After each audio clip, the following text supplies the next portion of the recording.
Sit still. Let's make you beautiful. Don't open. I don't see take this all. In Lagos, people say time is money, but in Ayo salon, time is a lie. He can finish a 6-hour braid job in 40 minutes, but no one ever sees him work.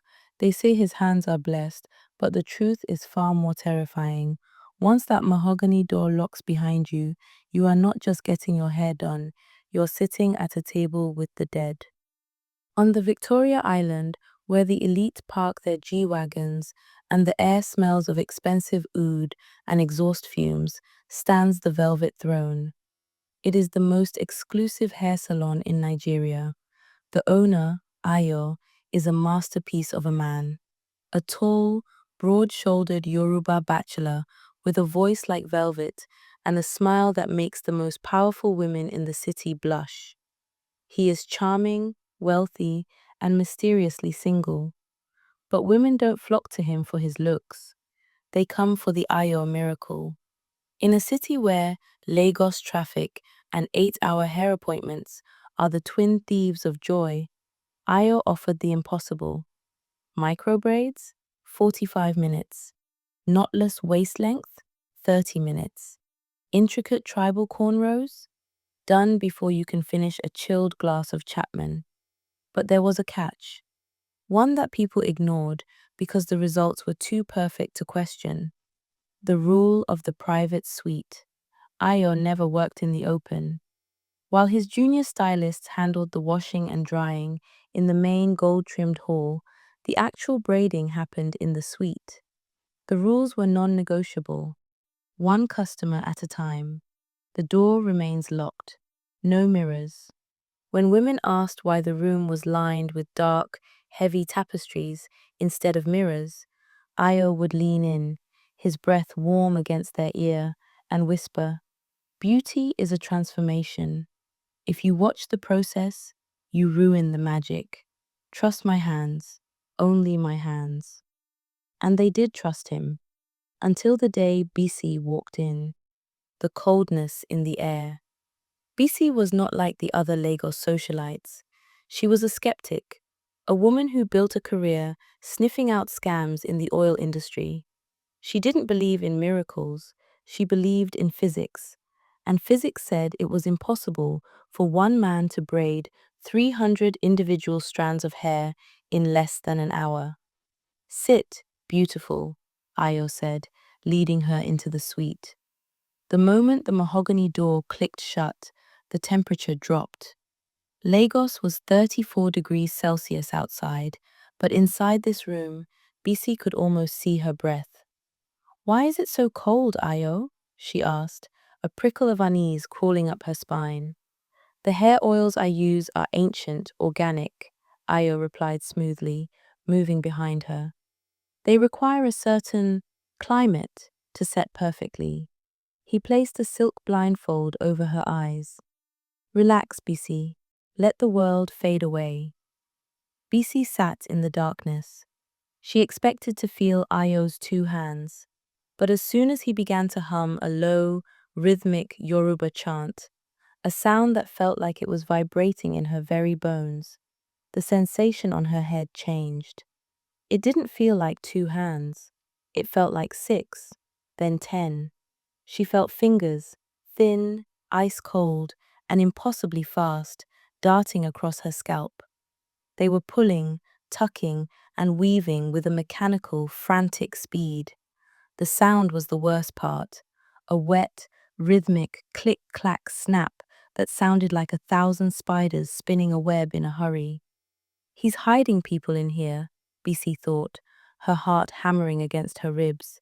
"He has undocumented girls hiding in the walls, rushing out to help him." But there was no sound of breathing, no footsteps, only the cold, the clicking, and Ayo's low, hypnotic humming. The impossible reflection. Bisi knew she had to see. She waited until the clicking reached a fever pitch, the air around her head swirling with the motion of a dozen invisible limbs. She didn't scream. She didn't move. Slowly, she reached into her designer handbag, her fingers closing around a small, silver makeup compact she had purposefully left unlatched. With a sudden, violent motion, she flipped the compact open and angled it upward, catching the faint glow of the scented candles. In the tiny, 2-inch circle of that mirror, Bisi saw the truth. Ayo was standing 3 feet away from her, his arms folded, his eyes closed, his lips moving in a silent prayer.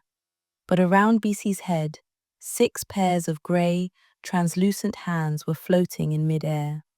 They were severed at the wrist, their skin peeling like old parchment, their fingernails long and yellowed.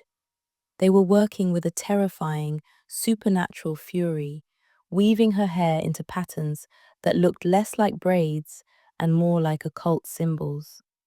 One pair of hands suddenly stopped. The grey fingers stiffened. In the tiny mirror, Bisi saw one of the floating hands turn. It didn't have a body, but it moved as if it could see her. It began to reach, not for her hair, but for her throat. You shouldn't have looked, Bisi, Aya said. His voice wasn't smooth anymore. It was hollow, echoing as if he were speaking from the bottom of a well. Bisi dropped the compact. It shattered on the floor. Ayo, let me out, she gasped, clawing at the silk blindfold. I can't, Ayo whispered, and for the first time, she heard the sheer terror in his voice. The pact is simple. They give me the speed, I give them the silence. If the silence is broken, they don't go back alone. The room went pitch black. The candles didn't just blow out, they vanished.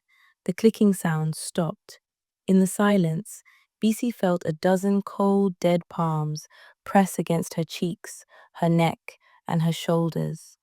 Outside, in the beautiful, classy lobby of the Victoria Island salon, the junior stylists and the waiting customers heard a single, muffled scream. Then, silence. 5 minutes later, the mahogany door opened. Ayo walked out. He looked 10 years older, his hair tinged with fresh grey. He adjusted his cuffs and forced a smile at the next celebrity waiting in line. She's finished, Ayo said quietly.